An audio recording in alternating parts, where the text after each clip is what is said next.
जब आँखों में अरमान लिया मंजिल को अपना मान लिया। क्या कि जब आँखों में अरमान लिया मंजिल को अपना मान लिया, फिर मुश्किल क्या आसान किया, ठान लिया तो ठान लिया। हेलो नमस्कार साथियों, आप सभी को अपने ही यूट्यूब चैनल में दिल खोल करके स्वागत है।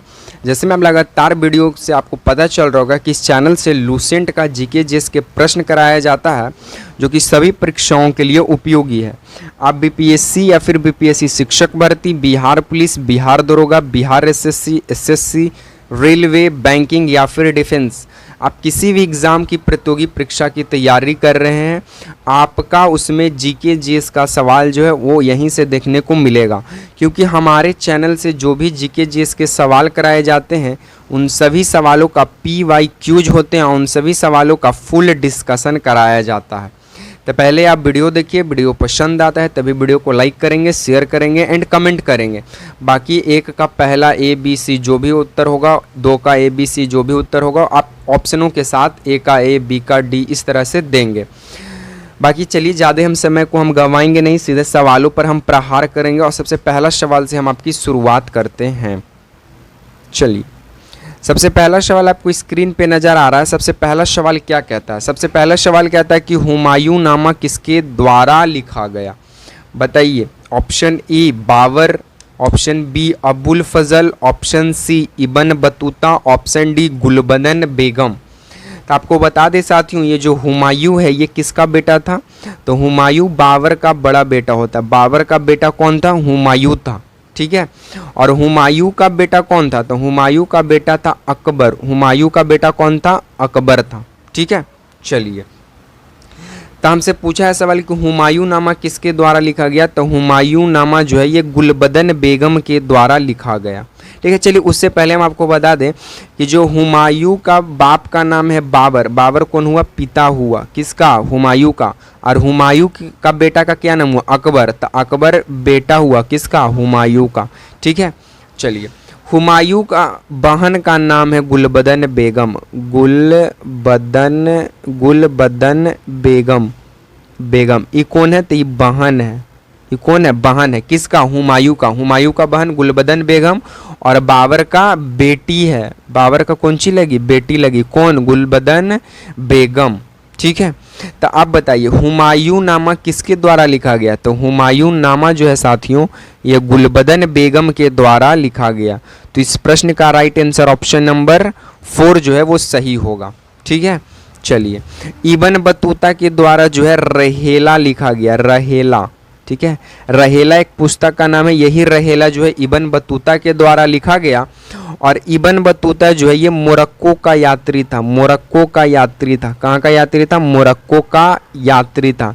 ये सवाल आपसे बिहार एसएससी और रेलवे दोनों में पूछा गया था कि इब्न बतूता कहाँ का यात्री था? तब मोरक्को का यात्री था।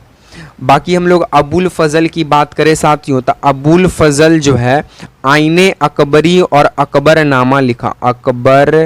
अकबरनामा क्योंकि अकबर के ये दरबार में रहता था, ठीक है। दरबारी कवि था अकबर का। हुमायूं का बेटा है ना अकबर, तो अकबर का दरबारी कवि था अबुल फजल।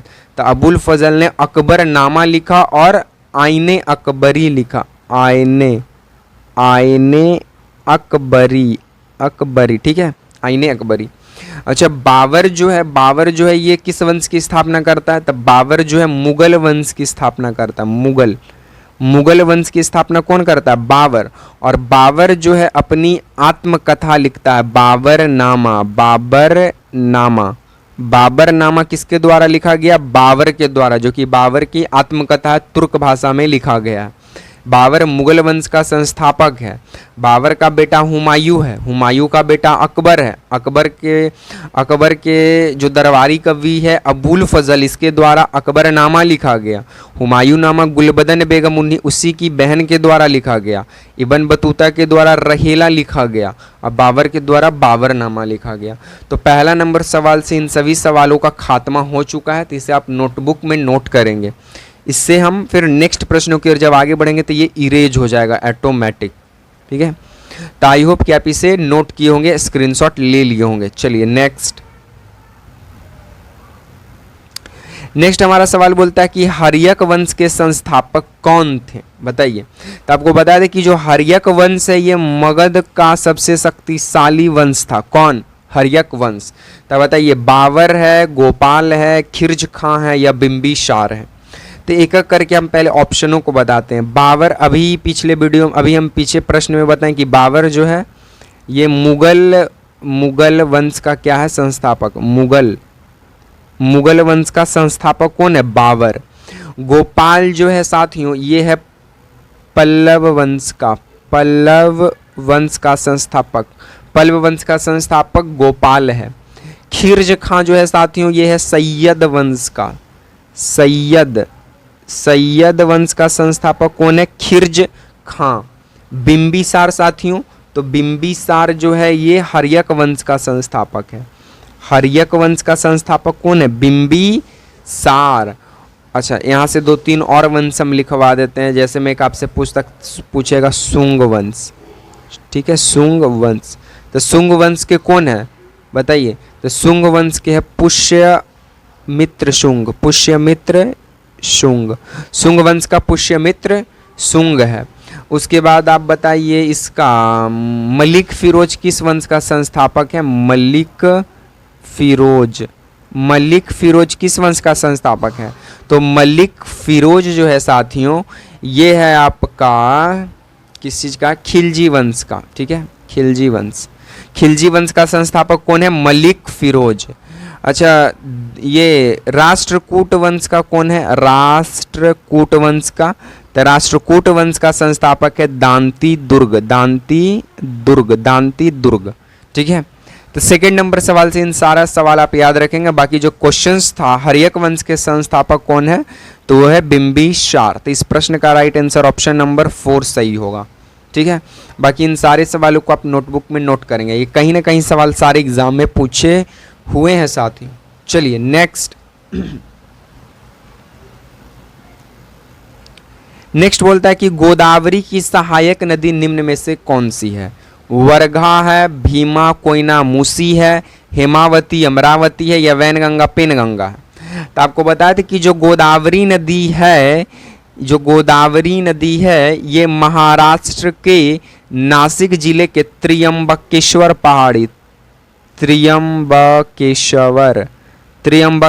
की पहाड़ी से निकलती है। कौन? गोदावरी नदी। कहाँ की त्र्यंबकेश्वर पहाड़ी? तब महाराष्ट्र के नासिक जिला के महाराष्ट्र के नासिक जिला के त्र्यंबकेश्वर की पहाड़ी से निकलता है गोदावरी नदी, ठीक है। चलिए, गोदावरी नदी को दक्षिण की गंगा भी कहते हैं। गोदावरी नदी को दक्षिण की गंगा कौन है? गोदावरी नदी को दक्षिण की गंगा कहते हैं। बाकी वर्घा की बात करें साथियों, तो वर्घा जो है तुंगभद्रा की सहायक नदी है। तुंगभद्रा की सहायक नदी वर्घा है। भीमा कोयना मूसी की बात करें तब भीमा कोयना मूसी जो है ये कृष्णा की सहायक नदियां हैं, ठीक है। भीमा कोयना मूसी घाट प्रभा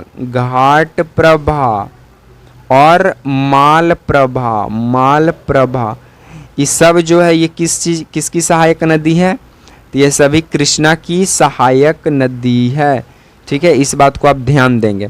तब भीमा कोयना मूसी घाट प्रभा मालप्रभा ये सब किसकी है? कृष्णा की प्रमुख सहायक नदियां हैं। हेमावती या फिर अमरावती की बात करें तो ये कावेरी की सहायक नदियां हैं। कावेरी की सहायक नदियां हेमावती और अमरावती। कावेरी नदी जो है ये ब्रह्मगिरी की पहाड़ी से निकलती है, ठीक है। ब्रह्मगिरी की पहाड़ी से निकलती है कावेरी नदी। और कृष्णा नदी जो है साथियों ये महाबलेश्वर की पहाड़ी से निकलती है, ठीक है। बाकी पैनगंगा वैनगंगा जो बच गया यही प्रश्न का जो है राइट आंसर होने वाला है, ठीक है। ऑप्शन नंबर 4 पैनगंगा पेनगंगा ये गोदावरी की सहायक नदी है।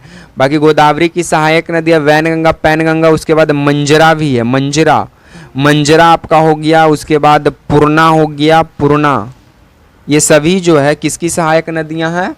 ये सभी गोदावरी की सहायक नदियां, ठीक है।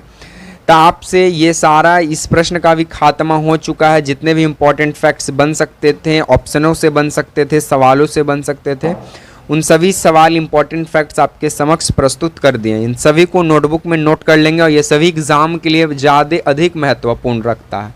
ठीक है, ये सभी लूसेंट से ही उठाए हुए सवाल हैं।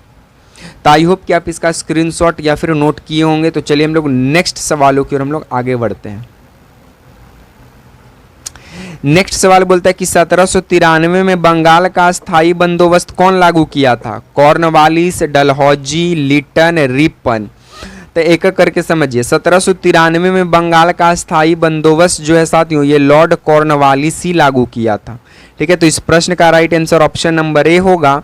लेकिन कॉर्नवालिस को पुलिस दस्ता का जनक माना जाता है, पुलिस दस्ता का जनक। ठीक है, उसके बाद सिविल सर्विस का भी जनक किसे माना जाता है? तो लॉर्ड कॉर्नवालिस को ही माना जाता है। डलहौजी को रेल का जनक माना जाता है। रेल का जनक कौन है? लॉर्ड डलहौजी। रेल के जनक के साथ साथ गोद हड़प नीति के भी जनक कौन है? लॉर्ड डलहौजी। जिस राजा का बेटा नहीं हुआ उसका साम्राज्य जो है अंग्रेजी सेना के अंतर्गत ले लिया जाएगा। बाकी लिटन को इतिहास में जाना जाता है किस चीज के लिए? तो वर्नाकुलर प्रेस एक्ट के लिए। वर्नाकुलर प्रेस एक्ट के लिए जाना जाता है लिटन को, और आर्म्स एक्ट के लिए। यानी कोई भी भारतीय आर्म्स यानी बंदूक नहीं रखेगा, कोई भी भारतीय वर्नाकुलर प्रेस एक्ट यानी कि पेपर नहीं छापेगा, ये सब का रोक जो है लगाया लिटन। लेकिन रिपन क्या किया? इस सब को रद्द कर दिया। जो लिटन लेकर आया ना नियम, उस सब को रद्द किया। कौन? रिपन। ठीक है, तो इस बात को भी आप ध्यान देंगे। तो इस तरह से हमारा ये भी सवाल जो है ऑल टू ऑल क्लियर हो चुका है ऑप्शन के साथ, तो आप इसे भी नोट कर लेंगे। चलिए नेक्स्ट हमारा सवाल बोलता है कि बताइए संतूर वादक निम्न में से कौन है? राजीव तारानाथ हैं, या फिर एस बालचंद्रन विश्व मोहन भट्ट हैं, या फिर भजन सुपारी हैं, या फिर शिव कुमार शर्मा, या टी.आर. महालिंगम, या हरिप्रसाद चौरसिया। तो एक एक करके समझिए। जो राजीव तारानाथ इनका मृत्यु हो चुका है और ये सरोद वादक थे। सरोद वादक थे। सरोद वादक और कौन कौन है जो आपसे एग्जामिनर सवाल बनाया है? तो एक है अली अकबर खान। अली अकबर खान है। अली अकबर खान के साथ साथ एक है अलाउद्दीन खान।